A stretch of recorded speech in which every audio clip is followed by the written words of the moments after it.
This is Andy Gutierrez from StarWars.com, and you are listening to Coffee with Kenobi with Dan Z. This is the podcast you're looking for. This is Vanessa Marshall, Harrison Dula from Star Wars Rebels, and you're listening to Coffee with Kenobi. Hello, my friends, and welcome to Coffee with Kenobi, show number 376. We are your spoiler-free place for Star Wars discussion, analysis, and rhetoric. I am your host, Dan Z, drinking One Nation coffee out of my Boba's Beans coffee mug for the second week in a row because Boba Fett is very much on my mind because of the spectacular resurgence of him in The Mandalorian Season 2. Speaking of that, we're going to talk about Chapter 15 of The Mandalorian, The Believer, featuring Din from F105 and Jay Krebs from podcast Stardust. So pull up a chair, grab your favorite coffee mug, and let's have some coffee with Kenobi. So who talks first? You talk first? I talk first. Joining us today for a cup of coffee are two returning guests to Coffee with Kenobi to talk about Chapter 15 of The Mandalorian, The Believer. First, we're going to bring in from F105, you know him, Din. Din, welcome back to the show. Hey, Dan. Hey, Jay. It's really great to be here. I loved this episode. I can't wait to talk about it. I'm excited to talk about it with you, and I didn't realize until we were pre-gaming that you have the same name as The Mandalorian. It didn't even hit me. You're made to be on the show. Well, it is strange because my last name is Jalonen, so Denjarin, Dinjalonen. Oh my goodness. It's a little odd. I love it. This is the way. But we've also got someone you know as This Is the Jay. Yes. Jay Krebs is here from podcast Stardust. Jay, welcome back to the show. Hey, Dan. Hey, Din. This is so exciting. This is an amazing episode, and I am super excited to talk about it. So thanks for having me back. Absolutely. I like that we're Dan Din or Din Dan. We kind of sound like we're a bounty hunter in our own regard. I like that. Yes, there's a lot of stuff with names and a lot of stuff with identity, which is perfect to talk about The Believer. We start the episode in some sort of a junkyard. There's TIE fighters all over the place. There's some salvage work going on. And Jay, at the beginning of this, we get to experience Mayfeld again. What was your initial impression of Mayfeld before this episode? Well, I was never really introduced to him as a comedian before. So I know a lot of people, when they had seen him in the last episode, were kind of colored, I guess you could say, in their perceptions because they knew him as the comedian that he is. And I didn't. So I was fresh on this perspective, and I thought that he was a fun villain. I loved the way that he was portrayed in the first one, kind of sleazy, but yet, he was kind of the villain that you love to hate kind of thing. And I thought that he got his comeuppance as he should have. And but things kind of turned around for me in this episode. And Din, what about you? Before, see, I knew he was a comedian, but I'd never heard him tell a joke. I'd never seen him in anything until The Prisoner from season 1. So I had no preconceived notion, just like Jay, at all. But what did you think about him just as a character, not as an actor? Yeah, I also had no preconceived notions because I didn't know of his comedy or who he was. But I felt he was really kind of electric. He sort of just lit up the screen whenever he was on. And in what I thought was my least favorite Mandalorian episode with the breakout, the whatever that one was called. The Prisoner. So yeah, The Prisoner, right. So it wasn't my favorite episode, but he was electric. He really has a vitality and a believability to his performance, even though Sam Witwer, who plays Darth Maul, sure, and Starkiller, he talks about how there's a certain style of Star Wars acting which is kind of over the top but still works. And I felt that Bill is kind of like that. In his own way, though, a totally unique way that we haven't seen before in Star Wars. And I also really like that, okay, he's a villain and he's sleazy, but his sense of humor really comes off the screen. And I find that refreshing.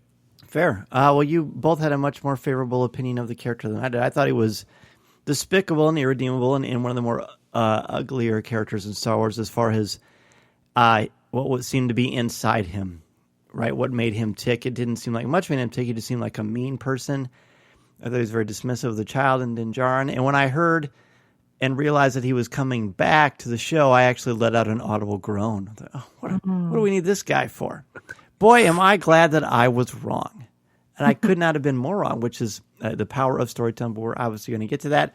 So they are there to get him. We knew from the previous episode the tragedy that Mayfeld was going to make an appearance. And we find out that we need him because he was once an Imperial. He knows the Imperial clearances and protocols. And so they take him. They bring him on to Slave One. But before they bring him on to Slave One, do either of you want to say anything about that initial conversation and the quote-unquote recruitment, if you could even call it a recruitment? He didn't really have much of a choice. But didn't anything about that jump out for you before once he gets on to Slave One? I think what I sort of answered your first question about the actor, not really the character. That's okay. I think that there's something going on with this show that also was in the Clone Wars, which can only come from, I think, a really a fundamental understanding of the themes that are important to Lucas, which would be that no matter how dark a situation or a person is, light can still be found if people are willing to make the choice and to make the effort. And so when I saw him again, I just had this feeling that something different is going to go on with him in this episode because of the way the season has been going. I was worried with season 1 that every episode was going to be a little too heavy on what made the OT work. Mm-hmm. And maybe not a lot of the nuance and deeper stuff that George was exploring and teaching his one Padawan through the Clone Wars and also in the prequels. So I was happy to see him and excited to see where it would go, because this whole season had been showing me that what I'm trying to say in a nutshell is that the show was not becoming what I was worried it was going to sort of become too like by the book, but every episode is pretty much advanced the character or something in an unexpected way. So I knew we were going to get something unexpected. It's conventionally unconventional storytelling, and I think it's kind of created its own little subsect, its own little genre within the Star Wars universe. And I've done this twice now this season, but I usually start out the show with people giving me a brief synopsis of what they think of the overall episode and then a letter grade. So Jay, just overall thoughts on the episode and then a letter grade. Overall thoughts on the episode I thought was amazing. Even though we don't get Grogu, we don't get the child at all in this episode, there's some amazing, not only world building, but also character building.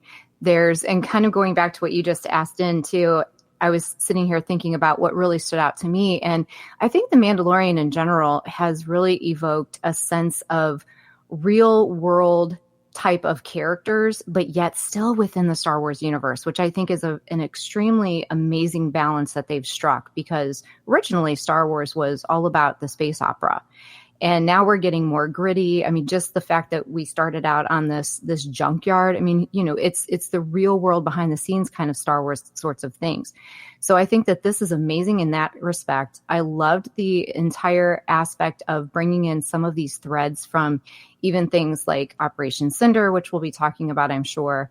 And just the whole idea that someone that you thought, as we just said with Mayfeld, this was a very Mayfeld-centric episode, I feel like, and it's building to something else, but that they can actually change and they can see things beyond, where their situation had put them previously. And for Kara, it was kind of the enemy of my enemy is my friend, because you knew she despised him and wanted nothing to do with him because he was Imperial. But yet her sunny disposition was the reason why she was able to, bring Mayfeld back. And I'm so impressed.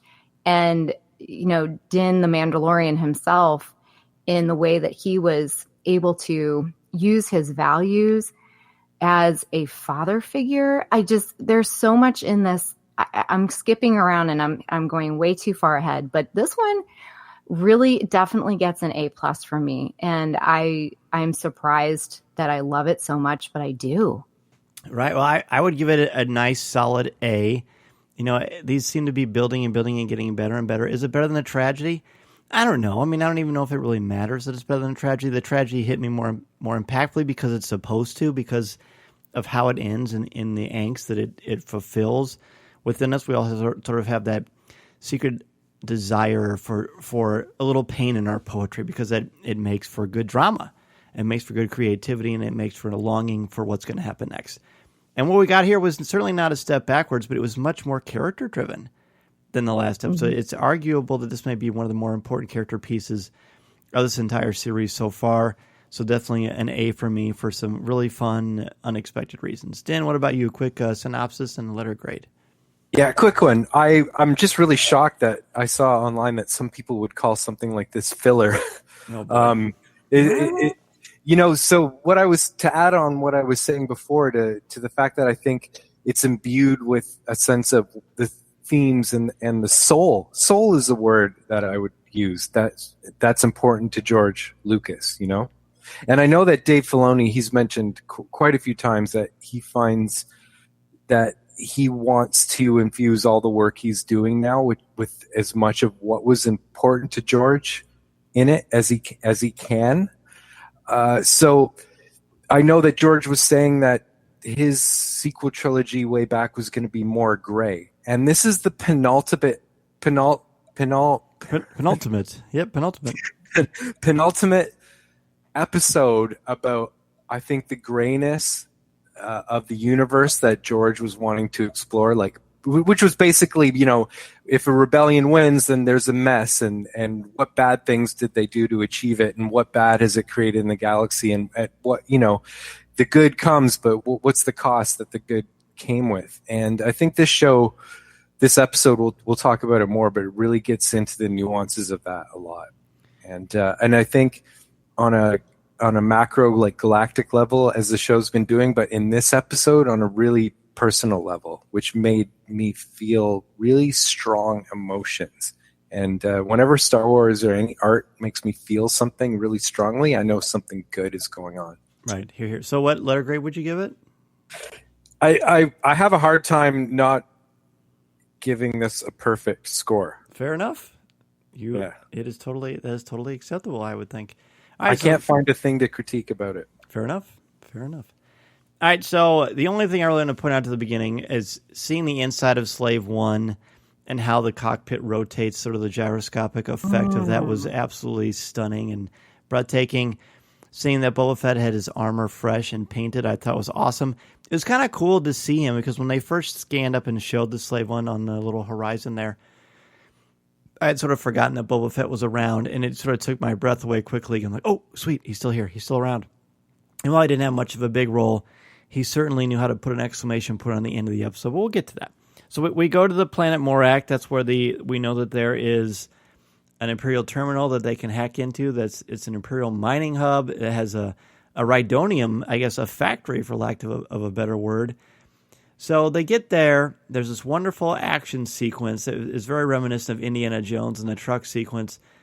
But the Mandalorian has to make a choice. He makes two big choices in this episode. The first is he has to put on Imperial tank armor, and then he has this great conversation with Mayfeld before the pirates show up. Mayfeld kind of dumps his bucket, so to speak, and he explains a lot of he starts at least to explain what makes him tick. But talk about that conversation between the two of them and the fact that the Mandalorian has a change of clothes in this portion of the show. Oh, you mean the conversation they're having in the transport? Yes. Oh, yes. Which I love, because me too. Bill, it's like, okay, Mayfeld. Okay, so there's a guy I'd like to. He just seems so fun to hang out with.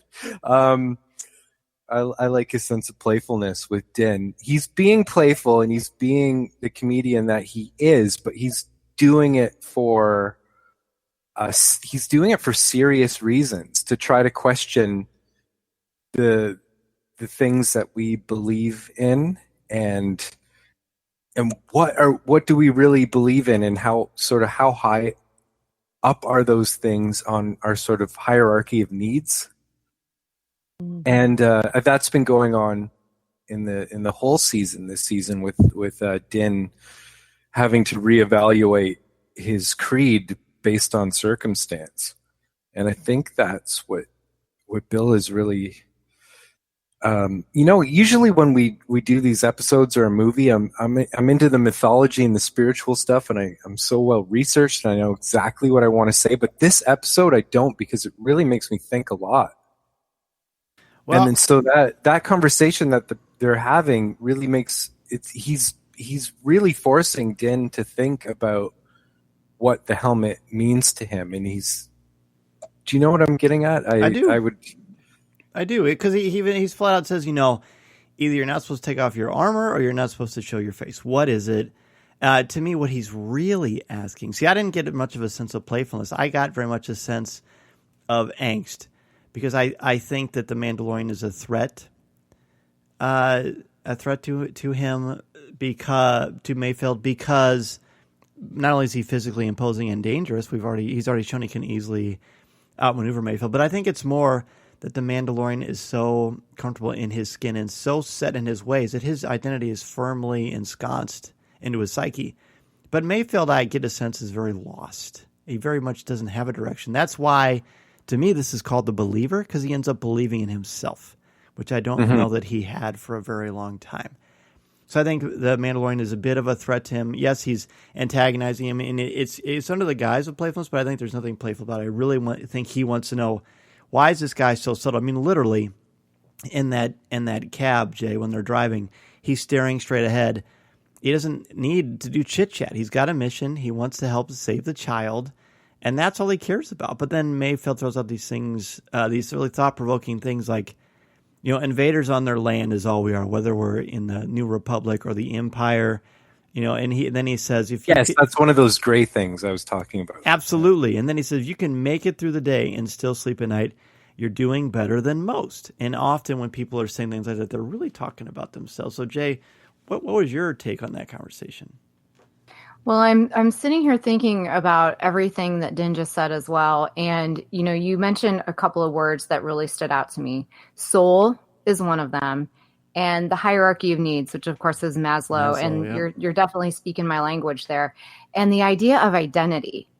And for me, Dennis and I have had this conversation on podcast Stardust. I feel like Din, the Mandalorian, is actually having a little bit of an identity crisis here as of late, because he did kind of have this ingrained idea of who he was, and then along came the child.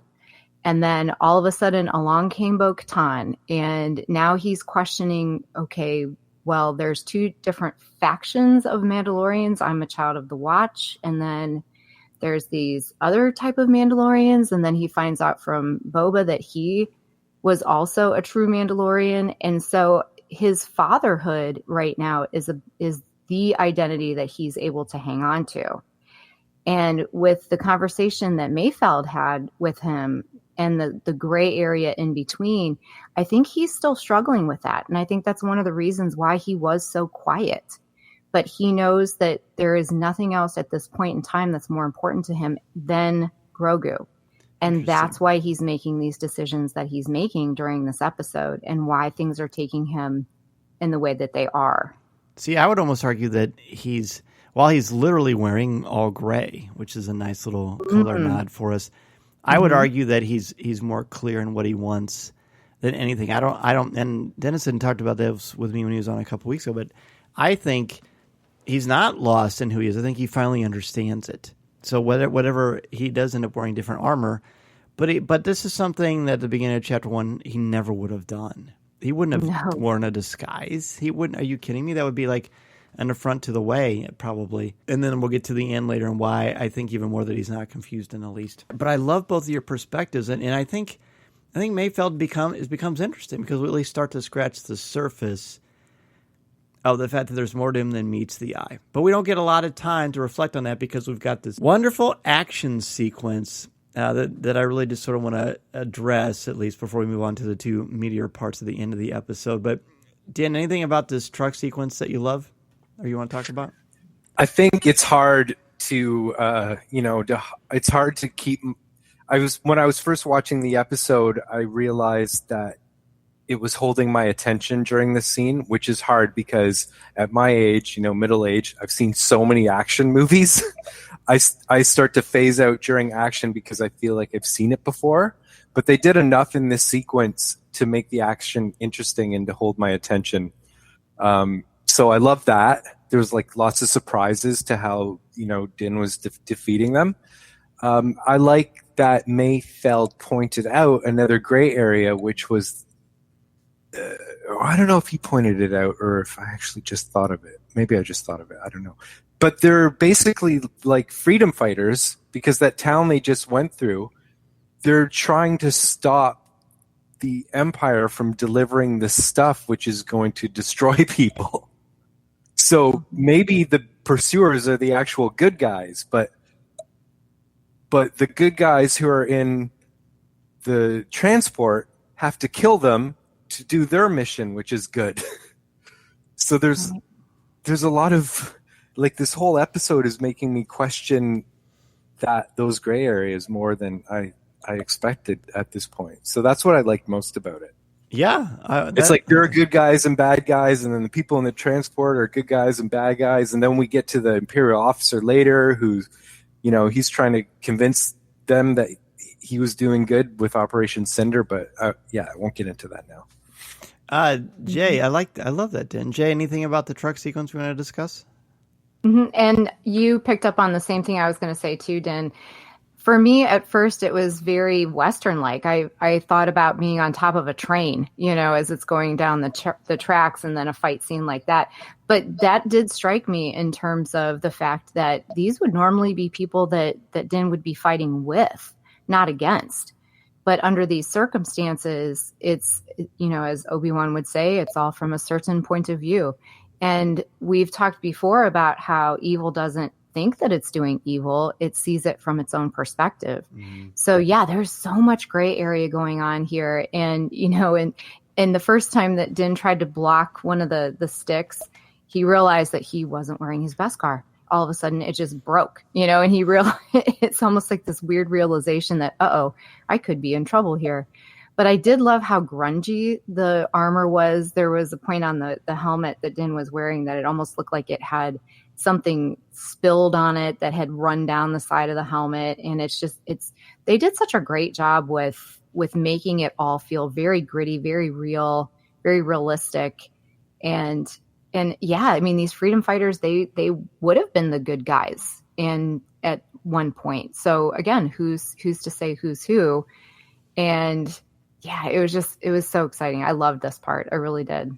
Yeah, I said this earlier in the show, but it really reminded me of the truck sequence in Raiders of the Lost Ark and how they were fighting on top of that, and the villains just kept coming, and Denjarin refused to back up in spite of overwhelming odds, and you got the great tension with the fact that the Rhydonium keeps getting to a certain level of heat, which was brilliant. And then at the end, the delicious irony of TIE fighters saving the day. Yeah. This all goes into what we've been talking about for the past 5 to 10 minutes or so. And when you couple that, Din, with the fact they get into the Imperial camp and everyone is saluting Denjarin and Mayfeld like they're heroes. And then we really get into, everybody has their own point of view, their own perspective on fighting for what they think is a just cause or a cause that is worth fighting and dying for. And nowhere is it clearer than in this ironic, beautiful scene. Mm-hmm. It truly is. And all I could think, I don't know how you guys felt about this, but all I could think about was, Mayfeld, put your bucket back on. He should have had his helmet on. And then he gets out of the transport and he still doesn't have his helmet on. And I'm thinking, okay, he must really feel confident that no one is going to recognize him. Or he's just kind of a bozo. Yeah, he's just Maybe. very kind of he's very reckless. He is kind of a bozo. Din, what do you think about the arrival of the Imperial camp and all that interesting perspective shift? Because I liked it because it's just another layer to the themes of the point of view of the battle, and then what's good and what's bad from whoever's perspective. But I think really just the only thing I was thinking as I watched this episode was how much it really reminded me of shots from Solo. I don't know why the way it was shot, and just the chase was very Solo to the train heist. Yeah. But you asked about the arrival. Yes, and with the Imperials saluting, the TIE fighters coming to save the day. I think I just liked it because it felt alive. Mm-hmm. I mean, that's it was an interesting perspective. You never get to see, the bad guys, or, if they're holding out for a success to happen, with their base. And I guess what I'm saying is, it was interesting to see it from the perspective of the troopers being happy that this mission succeeded. Yes, very good. Jay, anything else you want to add about that? Yeah, I'm just kind of springboarding off what you just said too, Dan, is that, with Mayfeld being a former Imperial, again, I think of Finn too, being, FN 2187, that he was a former Stormtrooper, and you just really don't know what's going on under the armor.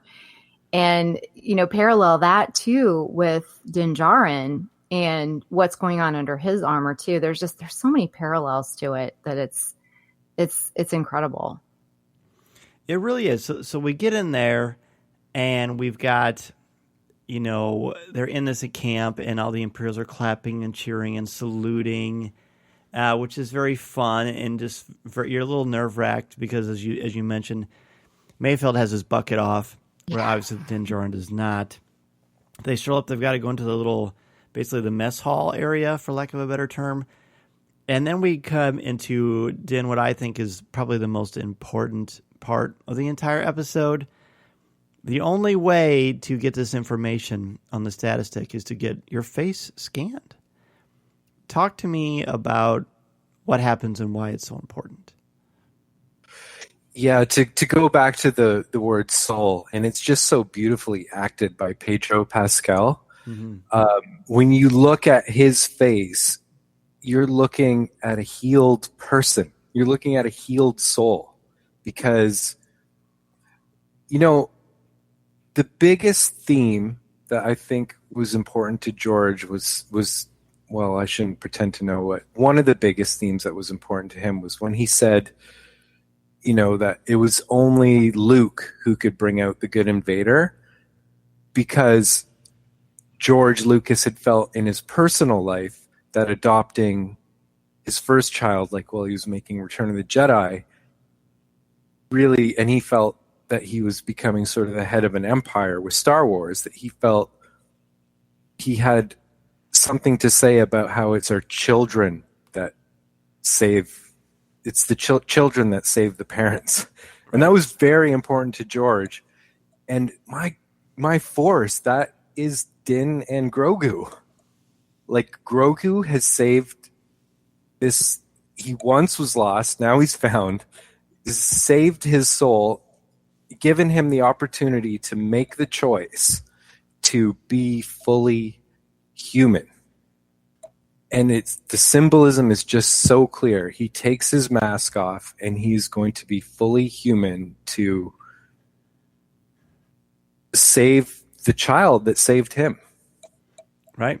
That's true. It couldn't be more Lucasian.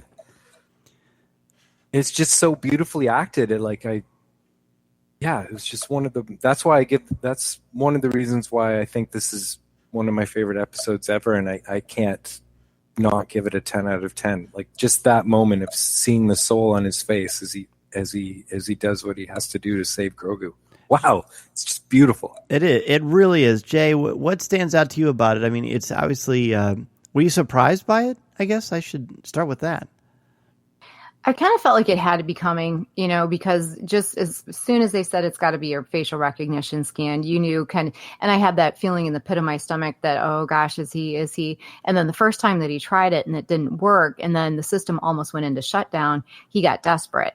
So for me, it was a symbol of sacrifice. He was sacrificing his personal boundaries, his personal values, his personal way of life. I mean, this is the way for him.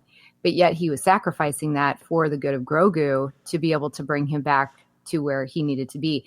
I felt very uncomfortable for him, that he was just so exposed. I mean, from this point on, I felt for him. I had this pit in my stomach the entire time because, he felt like he was naked, exposing himself like that. But I have a question about the facial recognition scan. I'm kind of two minds on this, and I want to know what both of you think of this. Do you think that the scan is just simply to be able to catalog who did access the records? Because I would have thought that the facial recognition scan too might have been put into place as a security mode to be able to authorize someone to access it. So was it a cataloging thing or a security thing? What are your thoughts? See, my thought is it was a security thing, but in order for you to be scanned, you had to be in the system. That was my thinking is, why would his face work? He has a face, but why would it work unless he's been in the system because of the Empire? And maybe that's how Moff Gideon in Chapter 8 or Chapter 7 actually knows who Denjarin is. I don't really know. Din, what do you think? Well, you two have just given me, some viable sort of answers to that. I've got to admit that sometimes in Star Wars that stuff happens, and it just happens because they have to do it so they can get the moment they need, which is Din with his helmet off. And I just go, yeah, okay, I don't want to think about it. Okay, fair. I just accept it. I don't want to think about it. They got to do some facial recognition thing to get his helmet off. Okay, Right. He's got his helmet off. Let's get to the important stuff. But there's never any accidents, right? I mean, there's a plan. Why don't we go ahead and take a quick break and we'll return with more of The Believer. This is Coffee with Kenobi. This is Vanessa Marshall, and you're listening to Coffee with Kenobi.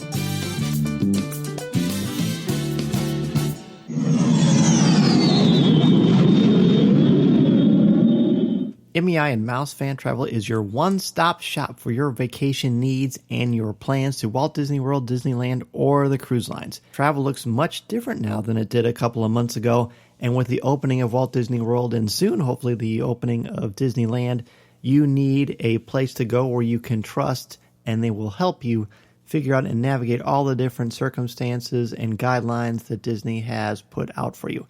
And I can say that we had our vacation modified, and as soon as dates were announced, MEI contacted me directly to help me reschedule, which is exactly what I was hoping to do. So if you are interested in rescheduling your vacation or want to try to plan a Walt Disney World, Disneyland vacation, or anywhere else you want to go on the planet, be sure to contact MEI and Mouse Fan Travel at www.coffeewithkenobi.com/mousefantravel. Their signature service and expert advice will help you maximize your vacation time and dollar, and they will help you figure out all the different changes and modifications going on at the Disney theme parks. They are amazing, and I can tell you, honestly, from the bottom of my heart, the peace of mind that Becky Mencken and the crew at MEI and Mouse Fan Travel have given me is invaluable. If you're interested at all, again, go to www.coffeewithkenobi.com/mousefantravel.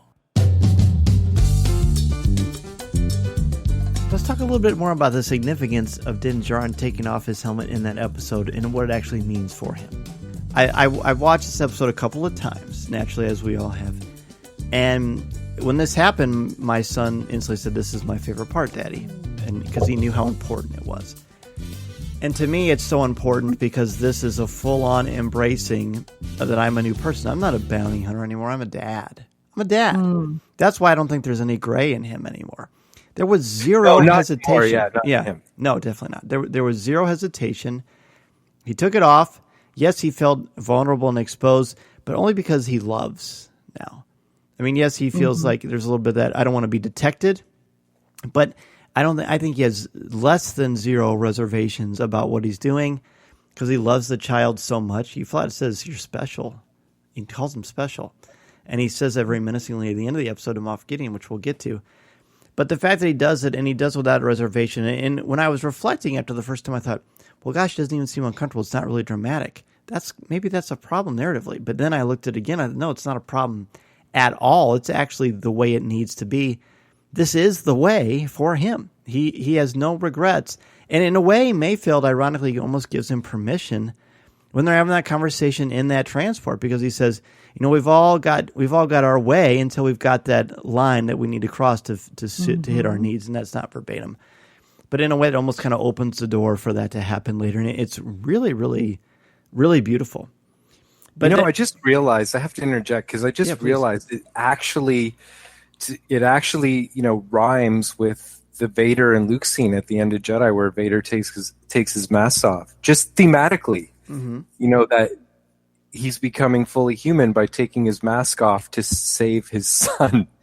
It's sort of like, that's true. That's something only a Padawan of the Master Lucas could really deliver, because he listened and learned so well for so long that he could do that scene without it being a reboot at all. It's great.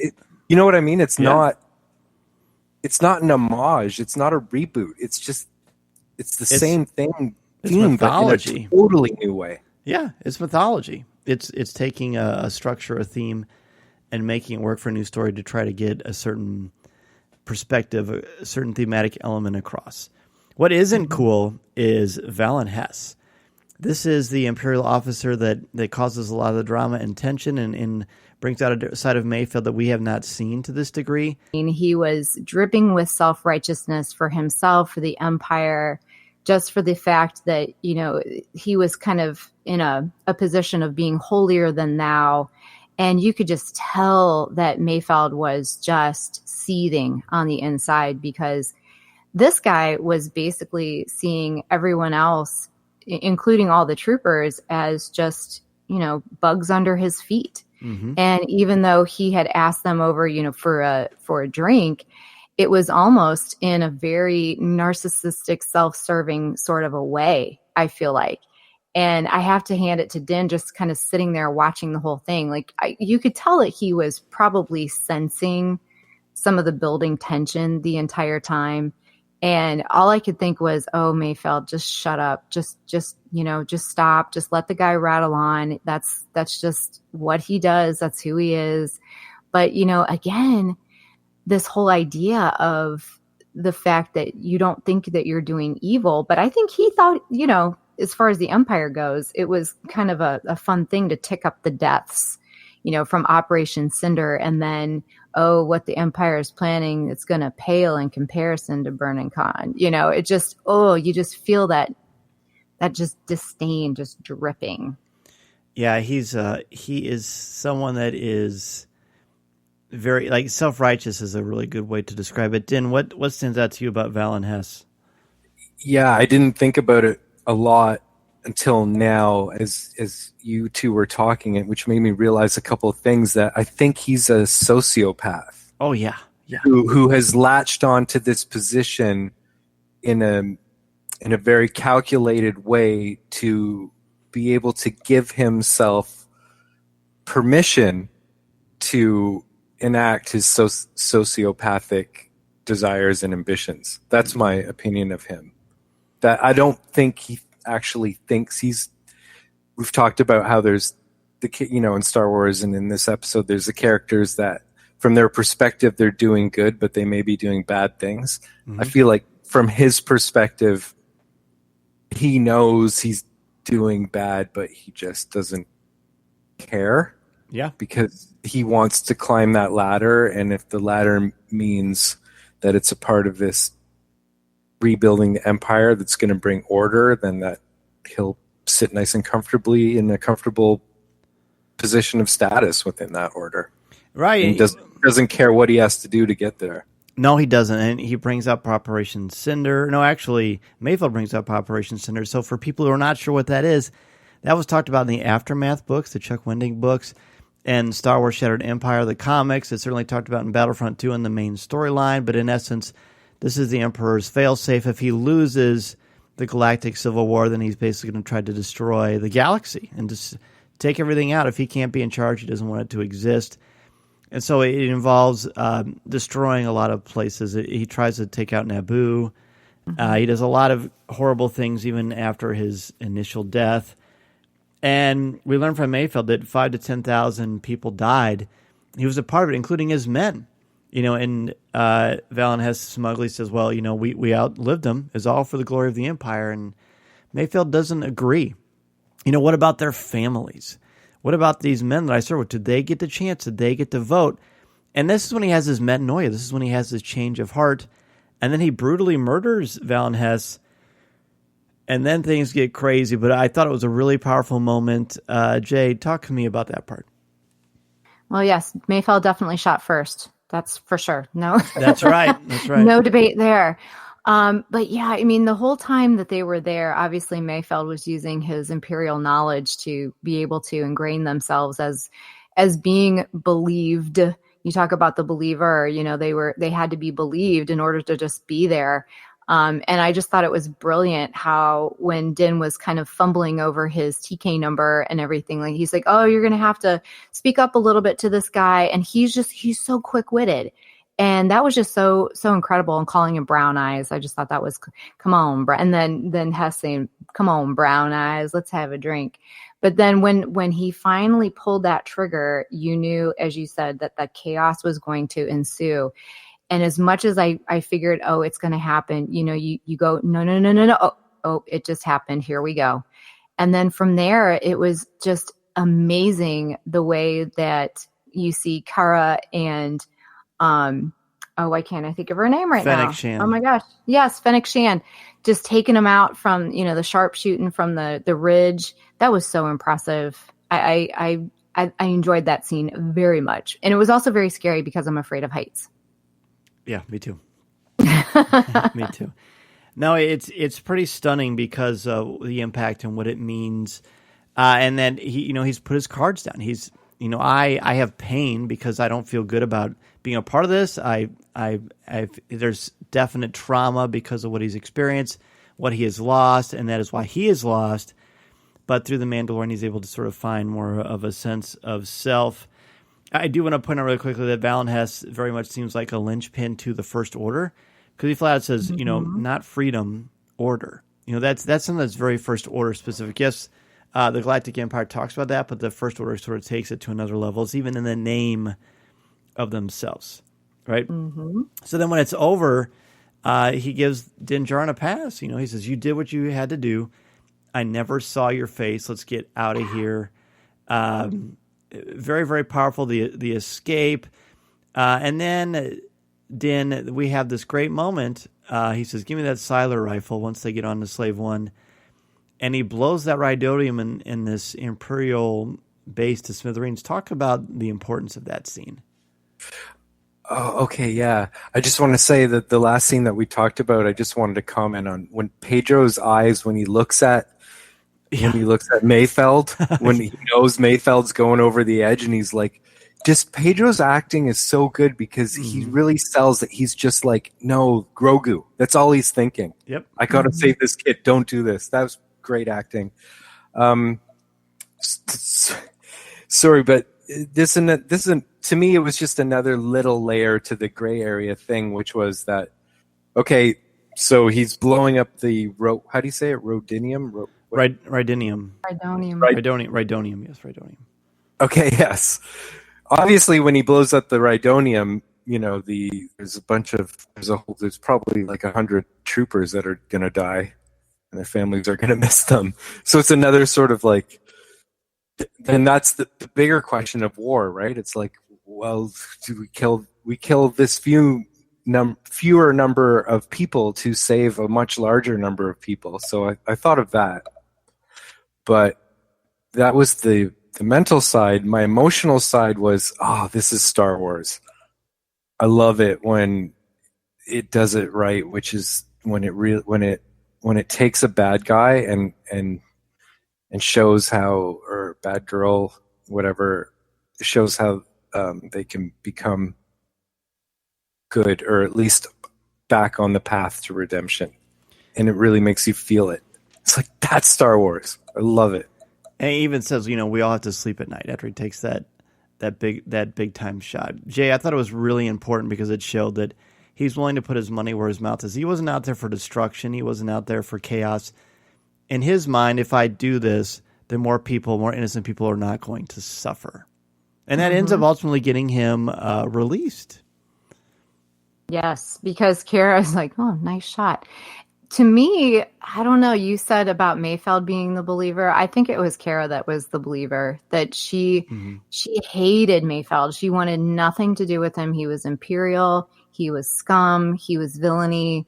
He was everything that she fought against. And, like I said at the beginning, it's kind of the enemy of my enemy is my friend, because she was going to do anything to help Din get Grogu back. Because in the last episode, she even said, these stripes, they come with some things I have to, go for, and I can't do it. And then he said, well, they've got the kid. And then she's just like, ooh, it's on like Donkey Kong. Mm-hmm. So for me, I feel that she was the believer, and that she saw that people can change and that there is hope for everyone out there.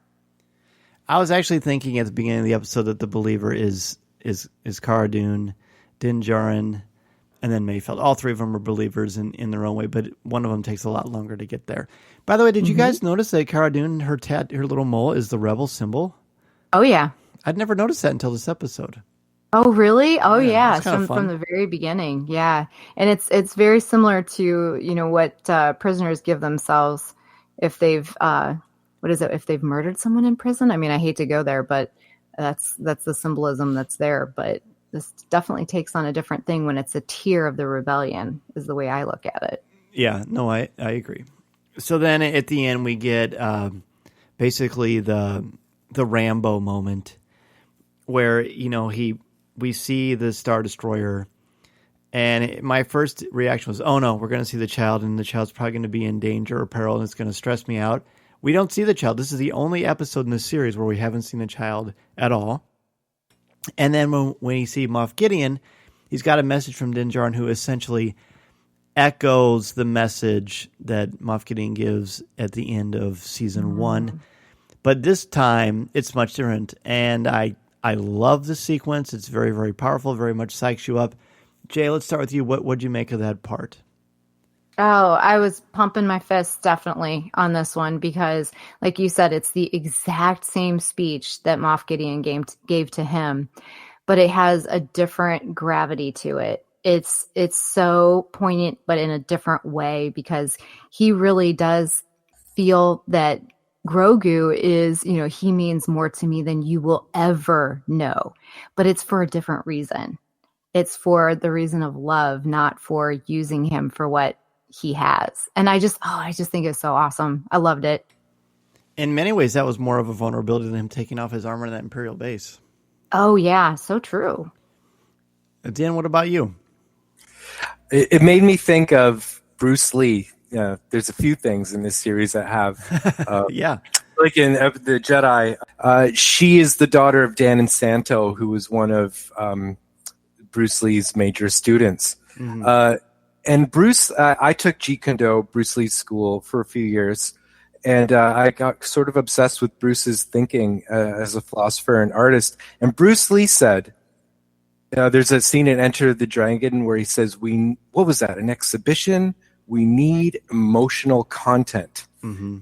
And what Bruce meant was that when you use anything. So say someone has hurt your family or said really bad things about you. Instead of lashing out in anger, you internalize that emotion, and that emotion is the energy that you put into the fight. I love that. So yeah, what they're showing in this scene is that Din has emotional content through the roof. And what Bruce said, I'm getting chills talking about it, because Bruce was like, if you focus on that and you have that, you will never lose the fight, because that is the strongest form of energy that you can internalize and then release. So Din's emotional content in that scene is through the roof, and it's just like I'd be really surprised if Gideon even escapes alive next episode. Like, right. No one is going to be able to stop that guy now. Fascinating. Well, that scene communicated that so powerfully. Yeah. Well, very well said. Very well said. Let's hit some Boba Fett highlights before we close out the show, because I really feel like we didn't get to do much justice to that character. Jay, take us through some Boba Fett stuff. We love us some Fett around here now, and ever since last week anyway. I didn't used to before, but I'm a believer now in Boba Fett.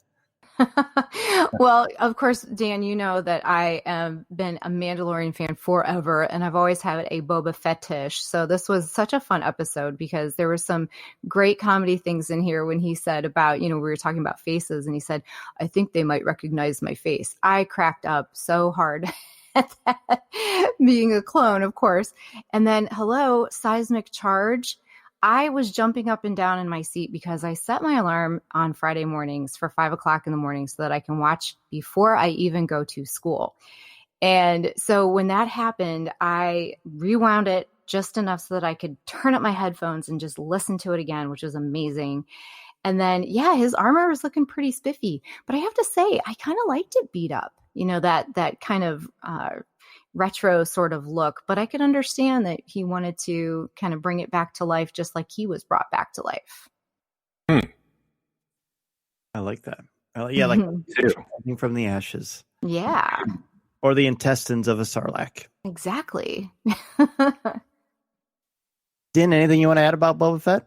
Yeah, okay, so, one of my favorite scenes in the episode was when Boba Fett was explaining the Rhydonium, or whatever it's called. Okay. Yeah.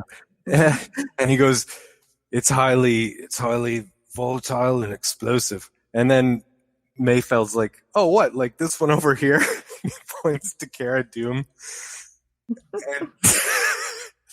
And no one's laughing, and just the way Tamara Morrison looks at him, like this is not. We're not. We're not funny. We're not gonna go there with you. It was just really funny. Oh, it was very intimidating. He's like, I will eat you, dude. Yeah. And I was glad to see he got his blaster. No, I was just going to say, I'm glad to see he got his blaster back, too, or he had his blaster. Yeah. Which was awesome. That was so very iconic. It really is. It's what the way they've done with reshaping his image, at least in my mind, has been nothing short of stunning and quite exciting. Oh, yeah.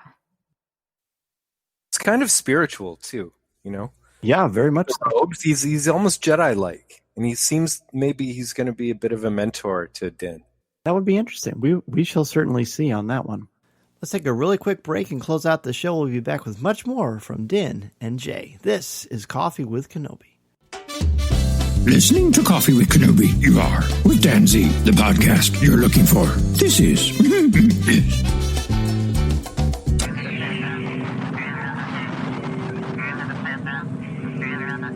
As we near the end of the show today, I want to thank each and every one of you for taking time out of your busy schedule to have a cup of coffee with me and for helping to spread the word about our Star Wars family we've got here at Coffee with Kenobi. Be sure to tune in Monday nights at 8 o'clock p.m. Central Standard Time on Facebook Live at www.coffeewithkenobi.com/live or www.facebook.com/coffeewithkenobi and have a cup of coffee, tea, or any beverage of your choosing with me as we continue the conversation.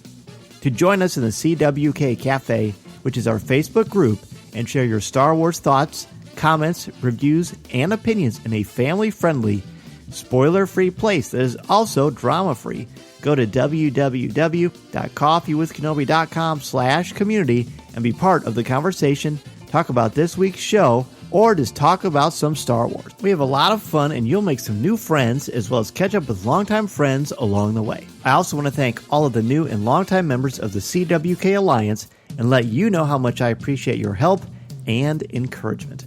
I really appreciate our CWK Alliance members: Carol Cantwell, James Kersey, Greg Hargrove, Cato McNichol, Mary Purdue, Terry King, Smooth Rivera, J.C. Poe, Ed Kimoto, Robert Avila, Dustin Mills, Chelsea Sansbury, Tyler Pompa, Hannah, Alex Procasio, Ian Thompson, David Nicely, Simbot Deptridarian, Christine Turk, Ross Halliban, Kurt McQuellan, Dan Ream, Colby Mead, Brian Harding, Frank Mulder, Blake Weaver, Chris Metz, LJ Souter, Chris Skavarka, Jeff Ellis, Yancey Evans, Daz Davies, Susan Gray, Thea Selby, Christian Dale, Brian McKinney, Jim Capron, Connie Shee, Jared Cantor, Jason Hall, Eric Struthers, Greg McLaughlin, Aaron Harris, Mark Suter, Angela Sauce, and Dennis Keithley.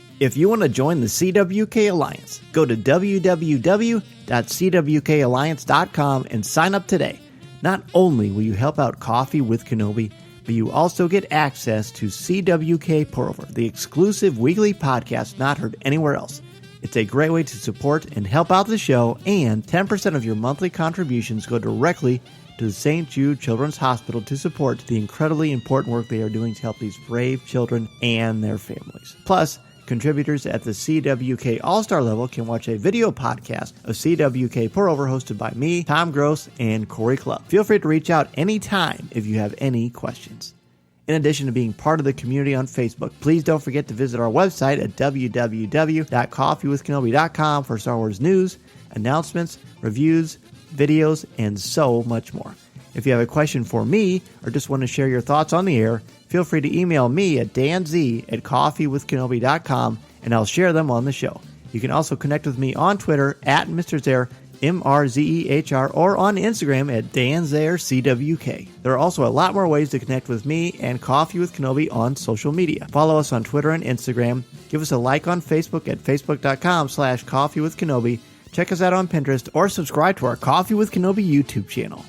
On our YouTube channel, you can find Facebook Live video, different interviews throughout the years, highlights of video coverage throughout the Coffee with Kenobi history, and the audio podcast itself. You can order my book, The Star Wars Book, which I co-wrote with Lucasfilm's Pablo Hidalgo and Cole Horton, on Amazon, Barnes & Noble, Target, Books A Million, Walmart, or anywhere books are sold. You can also find my writing on Coffee with Kenobi's website, as well as StarWars.com, where I am an official blogger there, and on IGN, where I contribute occasionally to articles about Star Wars, as well as other popular culture topics.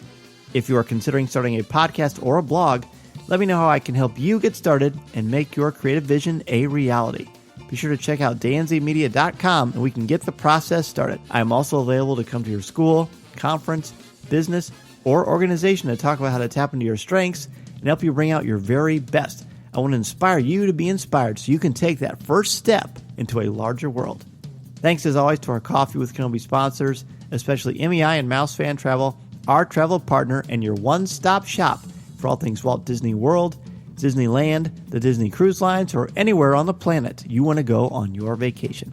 Please go to www.coffeewithkenobi.com/mousefantravel to book your magical vacation and help support Coffee with Kenobi in the process. If you like the show, please tweet out that you're listening, share it on Facebook, or invite your friends and family to tune in and share a cup of coffee with us. And if the Force is especially with you, please take a couple of minutes to rate and review the show on iTunes or Google Podcasts. Every review makes a huge difference and helps to spread the word, and I can't thank you enough for your help, for your support, and your friendship. I love so much being a part of this wonderful Star Wars community, and I can't thank you enough for all that you do for me and Coffee with Kenobi. Din and Jay, it has been an absolute pleasure to speak with both of you to break down this episode. I mean, The Believer is interesting, very character-driven, and as you said, Din, it's the penultimate episode in Season 2.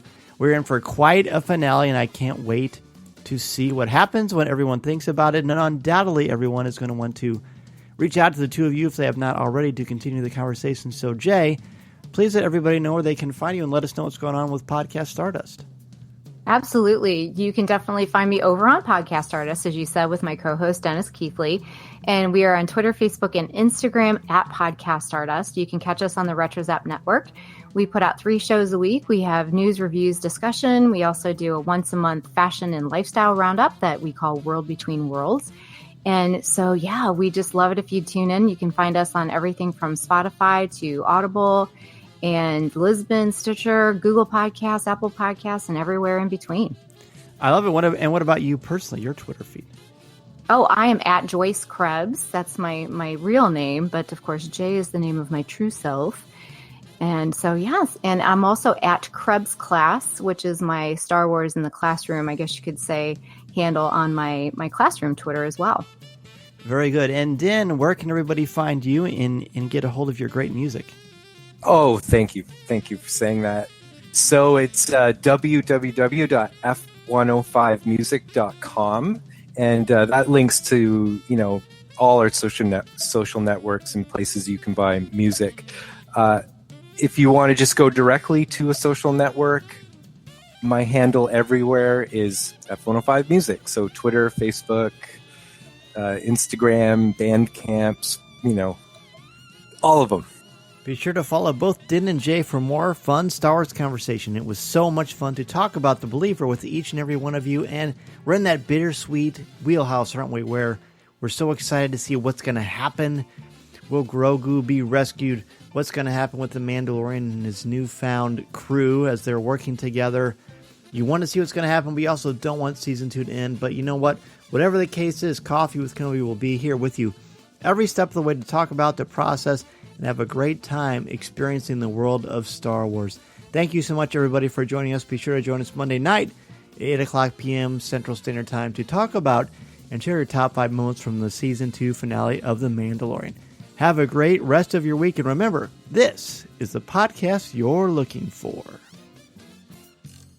This podcast is not endorsed by the Walt Disney Company or Lucasfilm Limited. It is intended for entertainment and informational purposes only. The official Star Wars website can be found at www.starwars.com. Star Wars, all names, sounds, and any other Star Wars-related items are registered trademarks and or copyrights of Disney and their respective trademark and copyright holders. All original content of this podcast is the intellectual property of Coffee with Kenobi unless otherwise indicated.